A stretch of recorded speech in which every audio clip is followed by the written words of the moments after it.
Over 4,000 pickleball players are gathered in North Texas for the USA Pickleball Championships.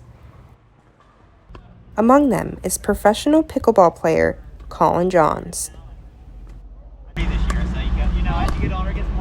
played 5 years of professional tennis, so that's what I was doing prior to pickleball. And then when I retired from tennis, I was starting to play a little bit of pickleball, but mostly because my little brother was already the best player in the world. So he's like, you should really revisit this pickleball thing. So reluctantly, I decided to give it a second look, and here we are over 5 years later. Ben and Colin Johns hold the number 1 and number 2 spots in the world. In the same way Colin found his passion by chance, these amateurs from California did too, and they're here to compete in the 65 and older tournament. Find a friend who loves to play Yeah. and who lives near you and go out with them every day. It's a very social sport. I've met so many wonderful people through pickleball from all over just playing in tournaments. So it's an awesome sport. It's a great healthy addiction. An addiction is right, and it's one that makes another professional player hungry to win. Her name is Annalie Waters.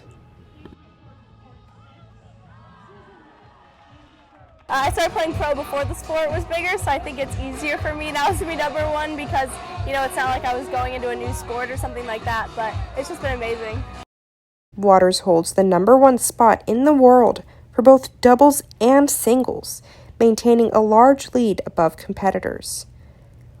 So I started pickleball kind of by accident in 2017. Hurricane Irma came to Florida where I live, so we evacuated to my grandparents in Pennsylvania. He played, so I just went out there. He, got me on the court. I loved it. Was skeptical at first, but I loved it. So came back to Florida and was hooked. While Johns didn't have an early start like Waters, he had a prior passion that helped him climb through the ranks to be where he is today. Well, 5 years ago, the landscape was not exactly what it is now. Given my pro tennis background and the advantage that I had with my little brother already being one of the top players, the competition wasn't so fierce at that time that I couldn't enter pro tournaments, so I entered at the pro division, and it wasn't really a decision at that point. It was more like, this is where I should enter the tournament. Let's see how I do. It was just more of a hobby. It wasn't meant to be a career. I had a full-time job, so that's how I started. But now, it's a full-time job that Johns loves doing. So come on down to Pickleball Boulevard and get a taste of the championships. From Farmers Branch, this is Sarah Hummadi.